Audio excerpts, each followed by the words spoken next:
Welcome to the NHL Wraparound podcast featuring Neil Smith, President General Manager of the 1994 Stanley Cup champion New York Rangers, and longtime ESPN NHL veteran Vic Morin. Together, they share no-nonsense opinions on news and issues around the National Hockey League. Whether you're a casual or diehard fan, each episode of NHL Wraparound will leave you more informed. Now, here's your hosts, Neil and Vic. Hi, folks, and welcome to episode 3 of NHL Wraparound. Coming up on our show today, we'll start off with our one-timers, and then we're going to move on to the perilous world of NHL head coaches. After that, we will welcome in our special guest, and you'll notice that neither Neil nor I are wearing hats, and neither will our guest. And for that matter, when he played, he didn't wear a lid either. It's the last player not to wear a helmet in the NHL, and he's also the former general manager and head coach of the Edmonton Oilers, Craig MacTavish. He will speak on the Oilers' near record-setting streak. Then we'll go to the NHL All-Star Game, take a look at the then and now, and we'll wrap it up with the human side of the story, both how Neil and I fell in love with the game of hockey. But before we get started, let's hear from our sponsor. From Howe to Hughes, from Bellevue to Bedard, we're your source for game worn jerseys. Go to mygray.com, MEIGRAY.com to start your collection today. Get real. Get it from iGray. And welcome back. It's time for our one-timers. Neil, what's on your mind today? Well, what's on my mind is February 1st, Gary Bettman celebrated his 31-year anniversary of being the commissioner of the National Hockey League. And while a lot of folks, hockey fans, don't like the commissioner, they didn't like the president, they didn't like Clarence Campbell, they didn't like John Ziegler. The job of NHL commissioner is a lot more difficult and tedious than people know. And you find this out when you attend Board of Governors meetings, which is the business side of the hockey. It's the owners, it's the people high up in the organizations all getting together to discuss how they're going to run the business of the NHL. The general managers meetings are the sport of the NHL, and the Board of Governors is more the business of the NHL. And for Gary Bettman, who started in 1993 with 24 teams and had to control 24 owners back then, and has now added 8 onto that by this time and is up to a whopping 32 franchises in the National Hockey League and has to keep all of them happy. He's the employee of the owners, as are all league employees. And you can imagine how difficult it is to keep 32 different personalities in line and all together and all, paddling in the same direction at the same time to try to have a good business. His responsibility is to enrich franchises, to make franchises' values grow. That's his number one job, and nobody could possibly have done a better job than Gary Bettman's done in these 31 years. The amount of change that's come to the National Hockey League in a positive way is too many issues to enumerate on this podcast. He has done so many things that didn't exist before Gary Bettman arrived. He arrived from the NBA, from working for Commissioner Stern, and has just done, I think, an absolutely remarkable job of running the National Hockey League. And so we want to salute Gary Bettman in his 31 years. It's the longest anyone has been the leader of one of the 4 major leagues in North America. So happy anniversary to Gary Bettman. It's almost trivial what I have for my one-timer today, but I'm going to take my stab at it anyway. Neil, have you ever noticed that, all the websites and the networks, they all like to deal in probability in terms of the chances of teams making the playoffs. And you have commentators that'll just spout out, well, it's going to take 96 or it's going to take 94 points to make the playoffs. And I'm here to share with everybody today, there's a much easier way to do this. It's simply project. So the way you do it is you take the second highest winning percentage of the wild cards on any given day, and you take their points, you divide by the number of games played, multiply by 82, and there's your number. So heading into the break and coming out of the break, in the East, it's Detroit, their bar, 95.1 points to get in. And in the West, St. Louis, 90.4. This fluctuates from day to day, but it's a much easier way to relate to what your team needs to do to get into the playoffs. So with that, we're going to start our first topic because getting into the playoffs is what every team has in mind. And we're going to talk a little bit about the peril of the NHL head coaches. And Neil, heading into the break, we've had Jay Woodcroft, Dean Evison, DJ Smith, Craig Berube, Lane Lambert, all out this season. A couple of others are on the hot seat, and they have been replaced respectively by Chris Knobloch in Edmonton, John Hines in Minnesota, Jacques Martin in Ottawa, Drew Bannister in St. Louis, and the most recent, Patrick Roy with the New York Islanders. And it just seems, Neil, that there is just so much more turnover in the middle of the season over the last 20, 25 years or so than when you were the GM back in the 90s. Yeah, it seems that way to me too, Vic. And I think the thing today is that the league is so, they're so close. The competition is so close. That teams believe they still have a chance, and that if they can change the coach, that it's a big deal. A different voice coming into the locker room might propel them either into the playoffs, as is the case with the Islanders. They're hoping that Patrick Roy will pull them up and into a playoff spot, or perhaps into a Stanley Cup, as may be the case with Edmonton Oilers. They're, a team that is a Stanley Cup contender, and maybe a different voice could help them get there. So I think that the reason you didn't see it in my day as much was because it basically meant you're almost last straw, giving up, last ditch effort. Nobody ever did it. I mean, I shouldn't say nobody, because Lou Lamoriello did it once in New Jersey, but rarely did you see a coach change that went on to success. You usually saw a coach change and it petered out by the end of the season. Now you see coaching changes with big results. So it's a copycat league, as the whole world is. And so you see somebody have success by changing their coach. You think maybe it's time to change ours. We need a different voice, and you do it. And I think that's why you're seeing more now than you did in the old days. And do you think that's driven by the fact that there have been 7 instances in NHL history going all the way back to 1931-32 that there has been a midseason coaching team and the club has gone on to win the Stanley Cup, but 5 of those 7 have taken place within the last 25 years? Yeah, definitely. And I think even more have taken place over the past 10 years, for example. You see successful coaching changes being made. And I think it's because the clubs recognize, I think our players we have as good enough players. We just need a different voice. And sometimes they're right. And a lot of times, of course, they're wrong and nothing changes.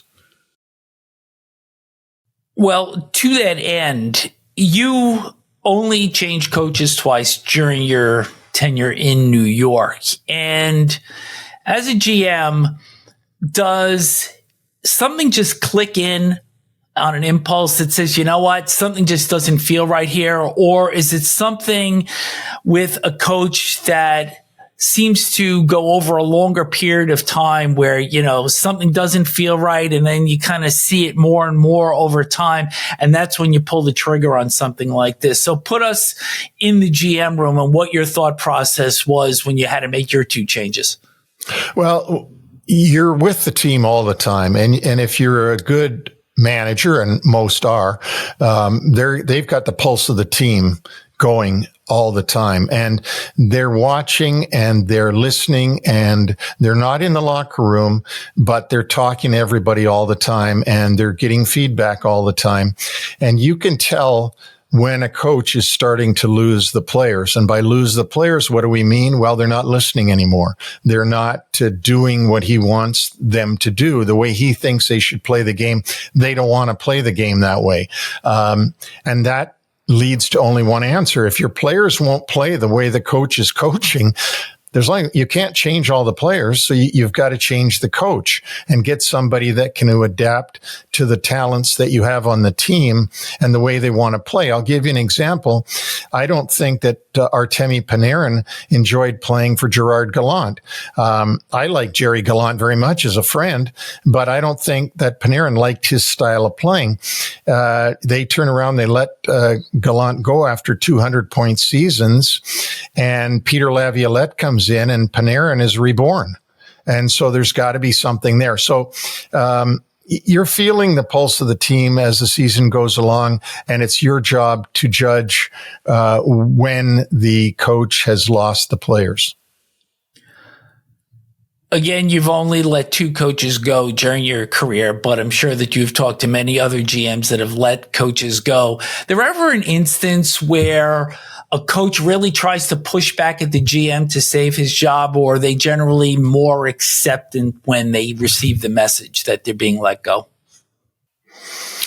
Well, I think they have no choice. Usually they've got a contract that's going to take them out a couple of years, or at least a year, and then they're getting a pretty big severance pay to go. And they know that once the general manager and the president and the owner make that decision, there's really no turning it around. So I haven't heard of a coach ever arguing back like you have in some employment situations where, someone's working for a company and the boss comes in and says, I'm going to have to let you go. And they're able to talk their way out of it. That just doesn't happen with coaches and managers. It's all part of the change that goes on in the NHL, and it just seems that it is just a never-ending conveyor belt of movement within the coaching ranks. But speaking of change, want to bring in Dewar and welcome them as our sponsor. And speaking of change, I have changed into my Dewar jeans. I am wearing the blue denim today. And really? I have to say they are as advertised, with comfort and stretch. And I'm going to tell you a little about what makes this product special. Dewar makes stretch performance denim and lifestyle apparel for men and women. Dewar's timeless styles are unlike traditional denim. They're made from natural fibers for high stretch, breathability, and moisture absorption, complete with temperature regulating and antimicrobial properties to feel fresh, cool, and dry. Plus, Dewar values sustainability and uses 85% plant-based materials for natural softness and comfort. So upgrade your wardrobe and order your own pair of Dewar jeans today. Check Dewar's flagship stores in LA or Denver, or shop online at shopdewar.com/NHL fan. Right now, our listeners can get 15% off statewide when you use our special URL. Shop DUER.com/NHL fan.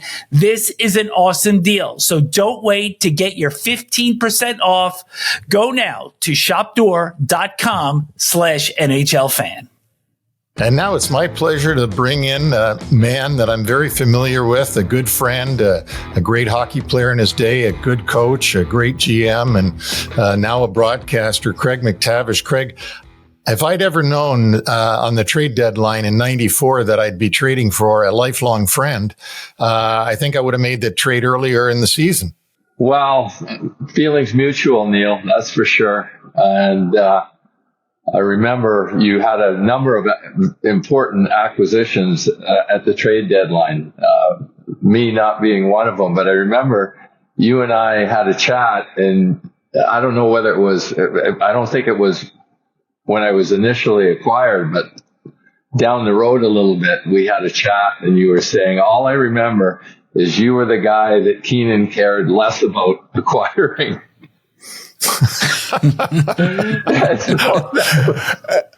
That was my indoctrination to Mike in what was an unbelievable couple-month experience for me. Well, just so everybody knows, we had been playing Asa Tikkanen and others at center ice that year. And I knew that the Oilers, or thought the Oilers, were going to miss the playoffs. So I was bugging Sather all year about Craig MacTavish, and he waited right till the deadline, and then we were able to work it out. But that was something Mike didn't know that I was doing that, but I knew we had to have a center, a shutdown center, a face-off guy. And boy, it couldn't have worked out any better for us, including the most famous and most illustrious face-off in Rangers history, and that was with 1.3 seconds to go to win the cup. And Craig took that draw, and it's all history now. Well, we were all worried about that because we had a couple goals scored on us late in games, and so it was more stressful than it should have been in that situation, because I know Jersey scored a goal late on us with the goalie out. And, so it was a little bit more stressful than it should have been. But I remember I was in Edmonton for 10 years before I went to New York. And Glenn Sather and he took me for breakfast one day and he said, "What do you want to do? Do you want to go somewhere where you can win a Stanley Cup?" And I said, "Yeah, I want to go play in the playoffs." The Oilers at the time weren't going to make the playoffs. So Glenn and I sat down over breakfast. I can't remember where it was, but he said, where do you think you'd like to go? Who has the best chance? And I said, well, I think Detroit. So Glenn says, all right, I'll trade you to Detroit. And then you're right. That was back in the day when the backlog of calls was intense. So the trade deadline ended at 2. And I had no idea. And of course, my wife was wondering where we were going. And, but it wasn't announced till like 5 o'clock or something that I was going to New York. And you guys at the time were in Calgary.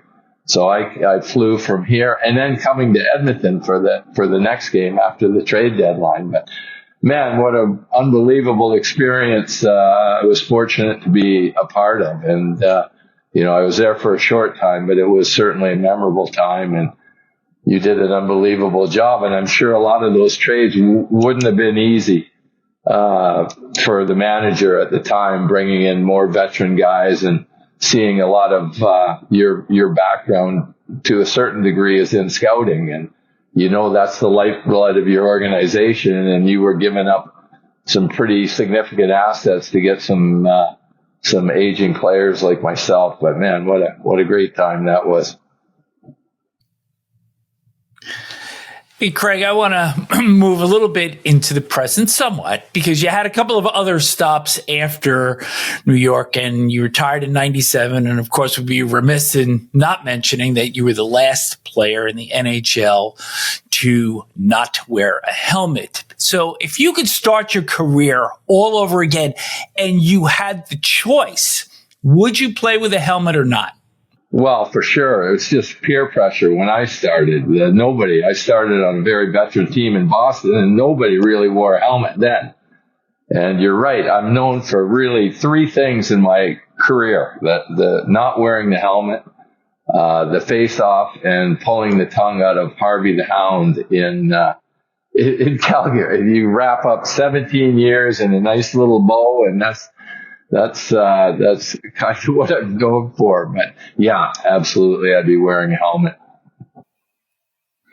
Mac T, I don't know that there could be anybody other, maybe Kevin Lowe, but could be more of an expert on the Oilers. And over the last 2 decades, 20 years, you spent in and around the Oilers, to my calculation, playing there, coaching there for a long time, being GM, now watching them in the present day as a broadcaster and a contributor and an analyst. And I want to ask you about the current team. They go from a 2-9-1 start and to a historic streak that they're currently on. And What are your thoughts on that? I mean, from afar, it just looks unbelievable that a team could turn it around like that. It can't all be one thing. I know it can't just be the coaching change. It can't just be somebody put something in the coffee for McDavid. So what are your eyes telling you? Well, I mean, I was never really worried on the start because I knew the team has had a history of high performance levels.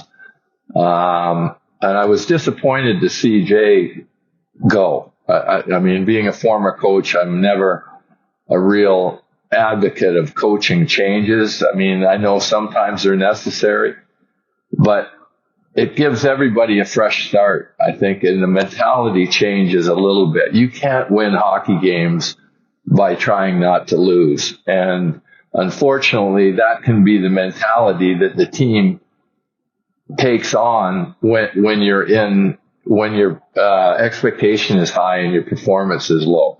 You go into games, and I'm sure that's why we lost Game 5 in New York in the Stanley Cup Finals, because you go in there and you're trying not to lose. You want to end the season and get the Stanley Cup so badly that you're trying not to lose, and then you're playing a conservative brand of hockey and a tentative brand of hockey.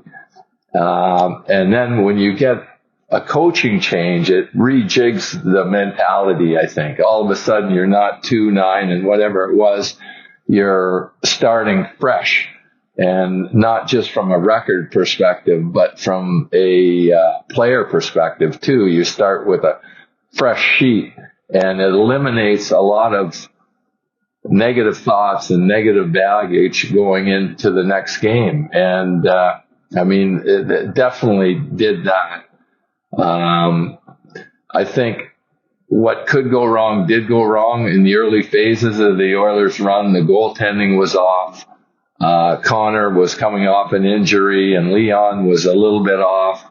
The defensive structure of the team was off. The team was unaligned as a group. And, but you knew they were going to turn it around. They're just too good not to. And now to go on this historic run, like historian of the game. And, they have an opportunity to make history. And that doesn't happen all the time. It's unfortunate now they're in a 9-day break, excuse me, and they're coming out going into Las Vegas, which, it's not going to be an easy game to win. But, to just the added travel too. You know what it's like when players come off a break. They're all in wherever they are, Mexico, or getting some sunshine, well-deserved rest. But they're coming back to Edmonton, practice, and going down to Las Vegas, another flight. And I think that's a significant disadvantage where Vegas will be there, settling in, and I think the Oilers are going to have a tough time winning that game. Can they win it? Absolutely, but it's not ideal. So, Craig, we had Wayne Gretzky on a week ago, and he had made the point of saying that the focus is now back. The team is rolling 4 lines. They're getting contributions from bottom 6 players like Warren Foegele and Ryan McLeod. The defensive structure is better, and they're also getting good play from Stuart Skinner in goal. Yeah. Well, Wayne's bang on again. It's a 4-line game. And it's just, when you're on a championship caliber team, you have to feel a part of it. And me being a 3rd liner at my prime and a 4th liner at the end, you want to feel a part of the team and a contributor to the team. And I think the way that Chris Knobloch has utilized all his personnel has really molded the group. And yeah, sure, they're largely driven by the stars. It's a star-driven league, and but everybody feels like they're a participant in this, and that creates energy in the group. And we've had big moments from Derek Ryan stepping up, scored a big shootout goal in LA, scored a big goal in I think it was Detroit, to keep the streak alive. And it's just that's a great vibe in the dressing room. And Chris Knobloch, who was part of the Ranger organization in Hartford, has done an amazing job. He seems to me like a very unassuming guy, not about him, deflects praise everywhere, firm, and and Paul Coffey has come in and done an amazing job with the defense, I think. And I mean, who knew that? Like I coached with Paul Coffey at the Spengler Cup. He and I took Team Canada to the Spengler Cup. And so I was pretty confident he would connect with the players. And he's not a typical coach where they're in their office embroiled in video. And he's not from that ilk for sure. And he's out in the dressing room. The first thing he did was make sure that the defense sat together, and that's because he goes in there and he sits with the defense. And I mean, he's empowered them to make plays, and they've responded. And there's way more activity off the offensive blue line than there was in the previous regime. And I think, Paul gets a lot of credit for that. So there's a lot of things that have to go well in a 16-game winning streak, and they've checked a lot of boxes. But it just seems like every game there's another area of the team that steps up. But the one thing that's really been constant is the goaltending. And Stuart Skinner, he's a local kid. He was under a lot of heat. Being a goaltender in Edmonton is not an easy job. And there's a lot of scrutiny on you, and he struggled a bit at the start, quite a bit, as the team did. And he was under a lot of pressure. And the way he handled it and was able to rebound, and now he's just playing at a level that he's not hit before, but a lot of things have gone well. Craig, you mentioned earlier about historian and me being a student of history. And the Oilers, what I really find amazing is if you go way back to when the Oilers came into the NHL with Glenn Sather running the show, obviously, and have great success after they came in. But they were always picking up reclamation projects as they went along. They were able to spot guys that were, needed a second chance, needed a third chance, but had talent. And now in this regime under Kenny Holland, it still happens again. I mean, Ken Holland went out and took Evander Kane when nobody seemed to want him, when he left San Jose and nobody wanted him. Now this year, Corey Perry gets himself into some trouble in Chicago, and he leaves the Blackhawks, and Kenny turns around and signs Corey Perry for at least the rest of the season. In my mind, watching those moves, the Kane move has proven to be an excellent one, and I think Corey Perry's going to be one too. But can you comment on those guys and coming into the Oilers? Well, low acquisition cost guys, and in the cap era, they're so important, and they have high pedigree, and they're guys that, in my mind, as the competition goes up, as it inevitably does in the Stanley Cup playoff run, competition goes up till you either overcome it or you're overcome by it. And these guys are going to get better. I mean, in the trenches and the tough areas. And I think, Kenny Holland, you know him better than I do, but, he's a cool hand at the ship's rudder, that's for sure. And, there was a lot of pressure on him early to make a goaltender acquisition, and he didn't do it. And, the way Stuart Skinner's played, he solved a massive problem for the Edmonton Oilers. But yeah, those guys, they may not be the most graceful skaters, but when as Mark Messier used to say, when the rubber hits the road, those guys are going to be there. Well, it brings us to kind of an interesting point here, because we're going to put your GM hat back on for a second, because their team is in the middle of an historic winning streak. But at the same time, they're looking at the competition in Vancouver, who go out They acquire Elias Lindholm, and the Vancouver Canucks are not exactly afraid of the Oilers. They're 3-0 against them this year. They've outscored them 18-6.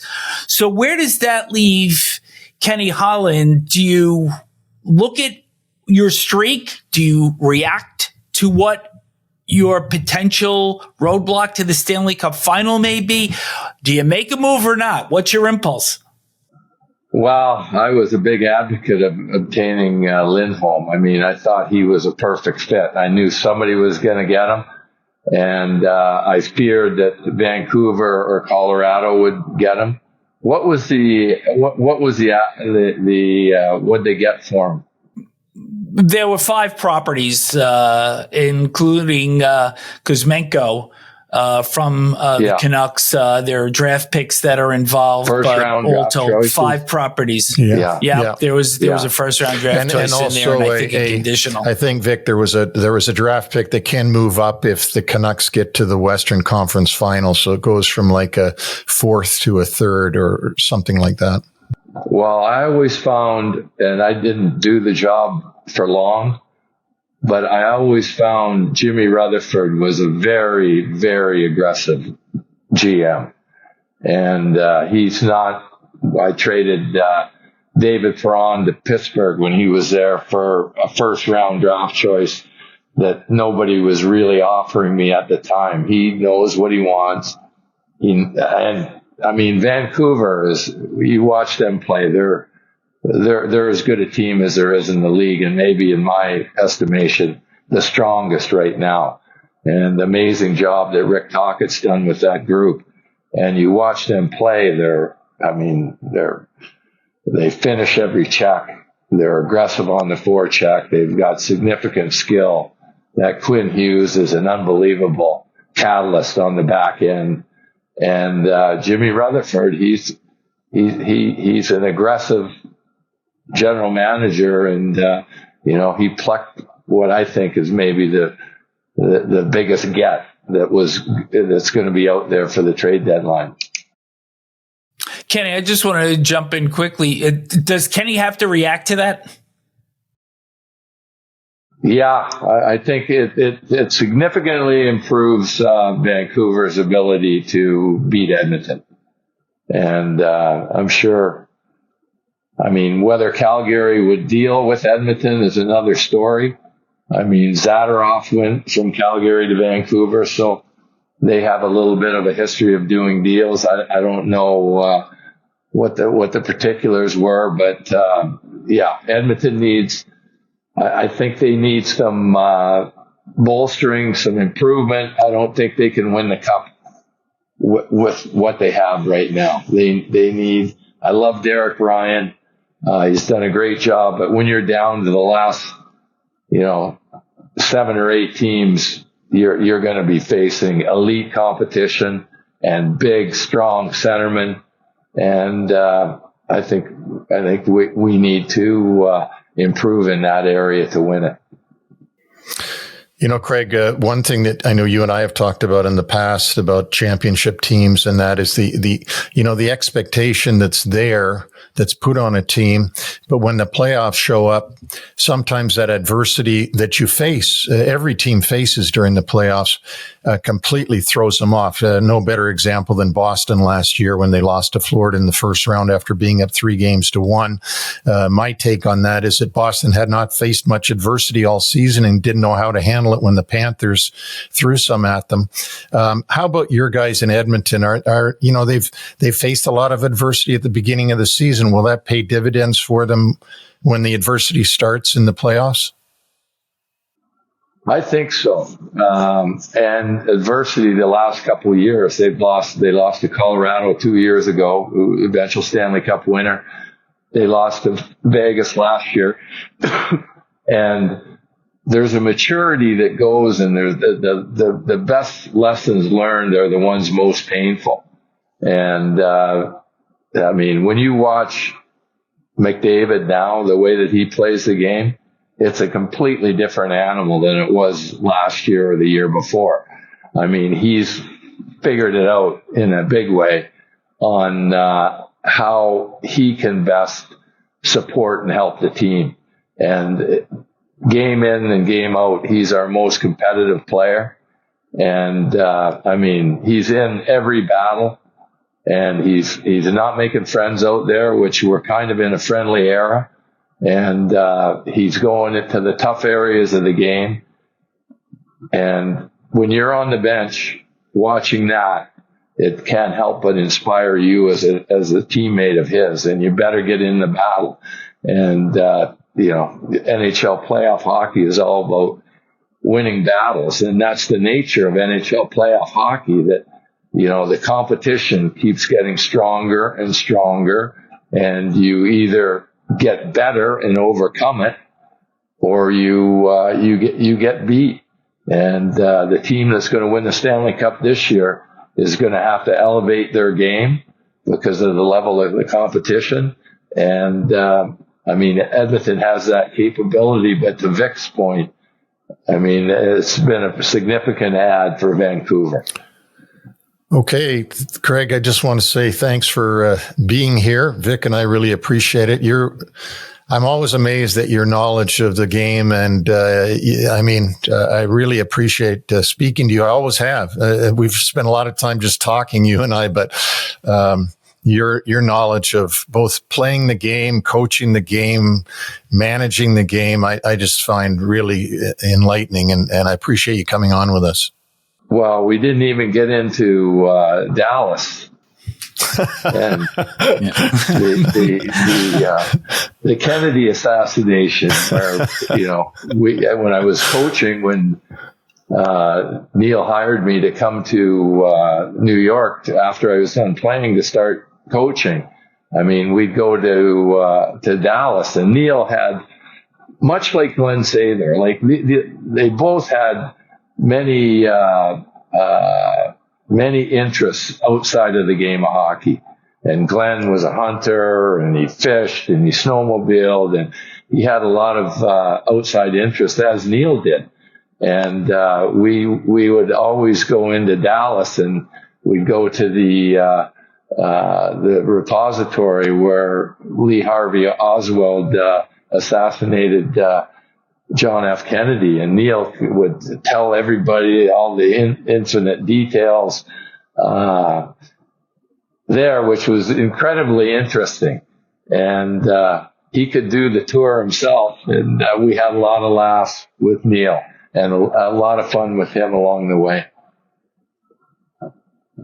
But thanks. My pleasure to be here. Vic, good luck to you guys in your wraparound podcast. And I was shocked to learn that Wayne Gretzky only had one wraparound goal. That can't be true. No, I don't know if it is or not. Vic, I don't remember if he said that was his only one. No, but we found the one that was most significant because it was the third and final goal of the 50th and last regular season hat trick of Wayne's career. And it was against Mess. Yeah, and it was against Mess. Yeah, I remember the other memory I have of the Rangers is we closed out Maple Leaf Garden. We had a nice team picture there in Maple Leaf Garden, and Gretz was there, of course. And those were great memories. And Wayne was such a unbelievable talent back when he was in his prime here in Edmonton. The things he used to do were just, crazy. And he always looked after everybody and was a great leader. And that you win for a reason. You win with leadership, as Neil knows. And those guys, when you look back at it, you just assume when you're going through it and you have all that great leadership that it's just the norm. And then you go elsewhere and it's, the people and Wayne and all those guys, they really made the support staff and the coaching staff, as Neil did in New York when we won in 1994. But no, Craig, good luck to you guys. Craig, do you have time to tell us the Mike Keenan locked in the locker room story from St. Louis? Yeah. So, when I went to New York, I was there for a couple months, and Mike, who I like a lot. He was a crazy coach at the time. But I knew Neil and Mike were a bit estranged. We all did. Why that happened, I have no idea. But Mike was, I ran. Like at the end of my tenure after the Stanley Cup, I was running from Mike because I saw the way he handled players my age, Eddie Olchuk and Mike Hartman and those guys. When you're on the fifth line, he forgets about you. And I was kind of getting to that stage. So I ran to Philadelphia, and sure enough, he acquired me when he went to St. Louis. So I went back there to St. Louis, and Mike was, it was in Madison Square Garden, and we played a particularly bad period, and he came in and just ripped the cover off all of us. And, as the case, that's tough to do for a coach. It was a bit easier for Mike to do, but because it was kind of his DNA. But then when he goes to walk out of the dressing room in that little small visitor dressing room in MSG, somebody had locked him in, and he couldn't get out of the dressing room after he ripped everybody. And he came back and he said, a couple profanities, and he said, "I'm just going to sit here and torture you guys," sitting in that dressing room till somebody opened the door, and he's quickly scurried out the door. But, a lot of great memories with good and bad with Mike Keenan, that's for sure. Well, now it's time for a quick shout out to our sponsor. NHL Wraparound is brought to you by MyGray, your source for game-worn jerseys. Head to mygray.com to get your collection started today. Get real, get it from MyGray, and that is spelled MEIGRAY.com. Vic, I wonder if they're going to have any from this year's All-Star Game go on their website at some point. That would be interesting. They're quite colorful jerseys this year.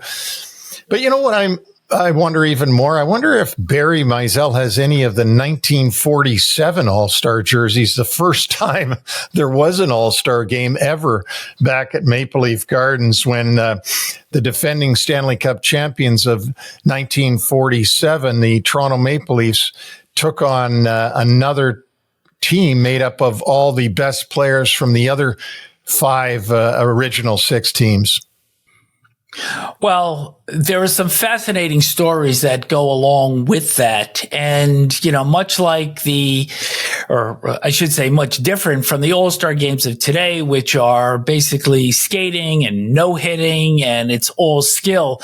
These guys played to win. And in that 1947 All-Star Game, Vic Lynn and Kenny Reardon had a fight, and Bill Mosienko broke his leg and missed 2 months. So, the game was rugged. They played to win. And there's even stories that the coach of the All-Stars, Dick Irvin, put Ted Lindsay and Maurice Richard together on the same line. And these guys didn't exactly like each other very much when they played on their club teams with Detroit and Montreal, respectively. And according to Richard, they never spoke to each other the entire game. Yeah. It was a whole different group of people back then. And you got to think of the time and the era coming out of World War II. It wasn't long after that. People were really trying to survive. And it was tough times. I mean, you watch the videos of those games, and it can get really ugly. It was around the late 80s when the game started to change into the no-hit, half-speed, tap you on the shin pads type of game that we've seen that devolved, I want to say, through the 90s into the 2000s to what we have today, which is basically just a lot of pomp and circumstance and skills competitions, 3-on-3, the drafting of the players onto the teams. Really hard to get today's players to take an All-Star Game seriously. They're sort of groomed by the veterans to not take it too seriously and just have fun with it. Absolutely. And one of the other things that just struck me was that, we look at today's NHL players and there are numbers that are like all over the map. There's 97, of course, for Connor McDavid, but there's 68 and 53. And in that All-Star Game, the highest number on any jersey was number 22. So it's certainly come a long way in the last 3/4 of a century from where the All-Star Game was to where it is now. And now, with that, we're going to come to the human side of the story to wrap up our show, brought to you by UBS Financial Services. And today, we are both going to share our stories on how we fell in love with the game. Neil, you first. Well, my story is growing up in Toronto in the 60s. Unfortunately, my dad passed away suddenly when I was 10 years old.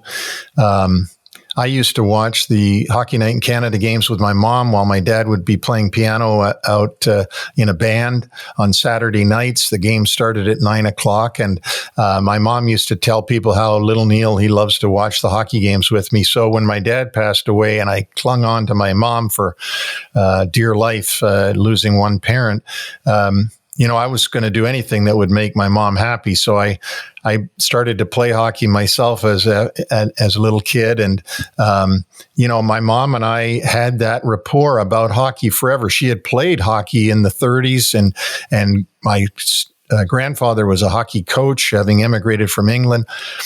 So my life became about trying to please my mother, who was hurt so bad from losing my dad, and being in hockey made her very happy because that's what she loved. And we both loved it together for a long time. And I was lucky enough to have her at the Stanley Cup game in 1994. So she got to see that, and she got to see a lot of great things. I took her everywhere with me in all the events I went to in the NHL. And we had a wonderful life together until she passed away in 2011. But my love of the game comes from my mom. And conversely, the love of the game comes from both of my parents, who actually went to games on dates in the 50s before they got married in 58. But it was my dad who took me to my first game in 1968, November 24th to be exact. And it was the Rangers and the Oakland Seals at Madison Square Garden. And I remember it so vividly that Reggie Fleming got in a fight in the first period, and my dad put me up on his shoulders. Rod Gilbert scored the game-winning goal in the second period from the top of the right wing circle right in front of us against Seals goaltender Charlie Hodge. And I actually saw a penalty shot in my very first game. Norm Ferguson beating Eddie Jockman. And I found out from my dad that he had been going since 1940 and had never seen a penalty shot in person until that game. And I remember vividly walking out of Madison Square Garden after that first game and giving my first piece of analysis, commenting on how well I thought the Seals played. So I was hooked right then and there. And so it evolved to a little bit something else. So this here, for a lot of our older fans, we know, and they know, this is a transistor radio. And unlike the iPads and the smartphones that everybody has today and the ability to get instantaneous information, the transistor was our lifeline for listening to NHL games. And not only would I listen to the early games, but I would listen to the late games too. And there was many a night that I would wake up the next morning with static on the radio for it being on and me moving the dial. But just a quick funny story to wrap up. I think my dad actually caught on to me doing this. And for the late night games, I would try to stay up till 11 o'clock and start listening. And I'd have the radio under my pillow, and he would come in and he would reach under and he would take the radio out. And as soon as he left the room, I would reach under my bed and get a second radio so I could listen to the game. So it's just, it's such a great memory. That's how I fell in love with the game. And, 55 years later, I am still in love with it now. Well, that's great. And you know what? We want to say thanks to our sponsors again, My Gray, UBS, and Doer Clothing. Thanks to you, the listeners. Don't forget to subscribe. We're on Apple, Spotify, YouTube, or wherever you find your favorite podcasts, and we hope we're one of them. Join us next Tuesday for more NHL discussion We'll see you then.